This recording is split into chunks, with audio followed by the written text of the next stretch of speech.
Hello and welcome back to Olotita. Welcome back to wholeness.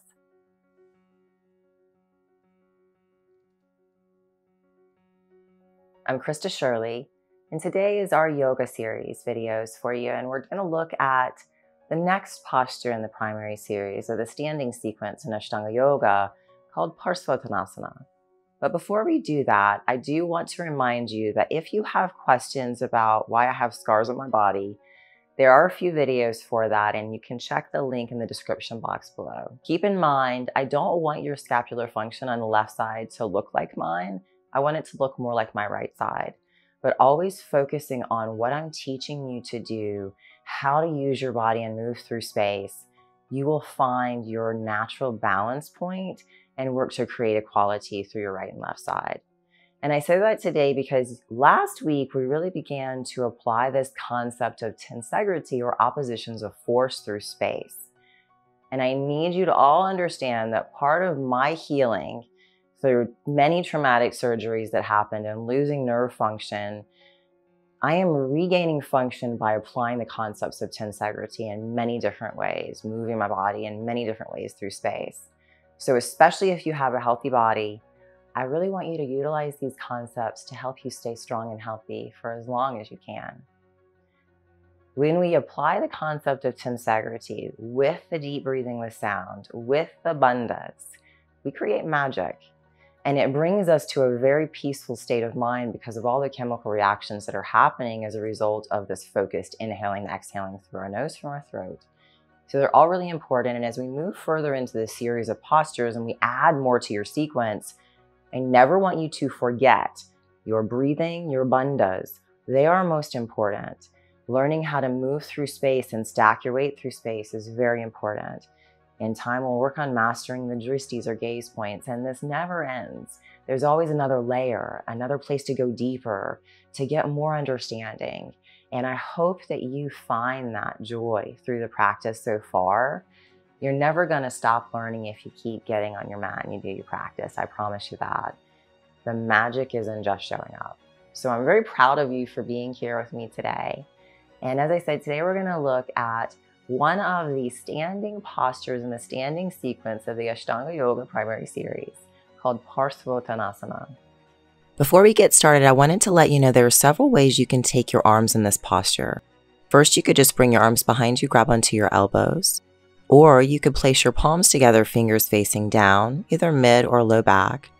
Or you could take your fingers, palms together, fingers facing up, and try to walk your hands as high up your back as possible. Awesome. A couple more tips before we start looking at this posture. Once you reverse your feet, you want to make sure you square your hips. And from that point, everything about this posture is how you extend your spine. So you're extending out over your legs with extension, meaning you want a flat back. Don't round your body as you fold forward. If your hands are behind you, palms are touching your elbows together, just keep that extension as you work to drop down instead of folding and rounding to get your forehead to your knee. We're going to explore this posture in 3 variations. Standing at the top of your mat, turn to face the back of your mat, square your hips, bring your hands together, elbows gripped to your hands. Now keeping your front knee bent and your back leg straight, get that front knee right over your ankle, and then start to extend your body forward but maintaining a flat back. So here your front leg is not straight, but your back leg is. You're stacking all that weight over top of your front knee, which is right on top of your front ankle. You're keeping a slight lift of your head to maintain that cervical position. Inhale, slowly come stand up. Exhale, reverse your feet. Yet again, square your hips. Both heels are in the same plane, so you can look down and check that out if you need to. So you are going to need to bend that knee just a little bit, keeping your body extended here. So your back leg is straight, your spine is straight. You're pulling the crown of your head forward. You're squeezing your back muscles. You're holding onto your elbows with your gripped hands, really grounding through your feet. You're pushing that right foot down and back and your left foot down and forward. Everything is active. Everything is engaged. Keep your breath steady and your bandhas strong. Inhale, body rise. Return your feet back to a parallel position, extend your arms, and then return back to Samastitihi. Now let's explore Modification Two. It's a little more advanced than the first modification we just took. Standing in Samastitihi, bring your palms together, fingers facing up or down behind you. Then you're going to turn to square your hips at the back of your mat. And as you extend this time, maybe you need a little less bend in your front knee. So as you reach your body forward, you're doing it from a very grounded position. Your right foot is pushing down and forward as your left foot pushes down and back. Your tailbone presses back, the crown of your head reaches forward. You're pressing your palms together and you're trying to squeeze your back muscles together. It's okay if that front knee is bent, a lot or a little bit. These steps get us to that final version that we seek. Inhale, body rise. Reverse your feet, square your hips, making sure those feet are in alignment. And when you're ready on an exhale, start to extend your body forward. The full expression is different, but in order to get there, we have to build the strength and flexibility and endurance. And these steps, these modifications help you get there. Remember to press those palms together and try to squeeze your back muscles. Keep your head lifted so you're engaging the muscles in your back and the back of your neck. Keep pressing those feet down and in opposite directions.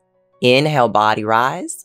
Return your feet to parallel, extend your arms, and return back to Samastitihi.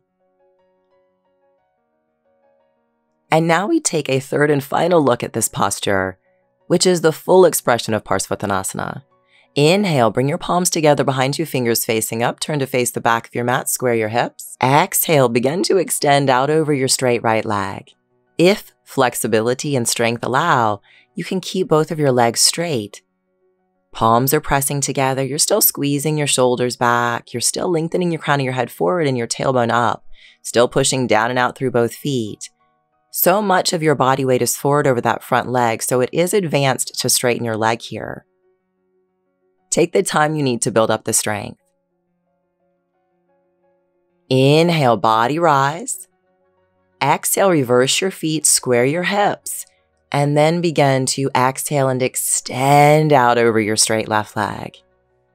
Opposition of force enables your legs to control your hips, and the strength and balance and opposition of force in your upper body enables all of that weight to be folded forward over your straight leg with control. Remember your breath and your bandhas. Continue to extend your spine. Tailbone pulls back, crown of your head pulls forward. Palms are pressing. Shoulders are engaging. Deep, steady breaths. Inhale, body rise. Return your feet to parallel. And exhale back to Samastitihi. Great job, guys. Thank you so much for spending some time with me today. I look forward to seeing you here next week. Namaste.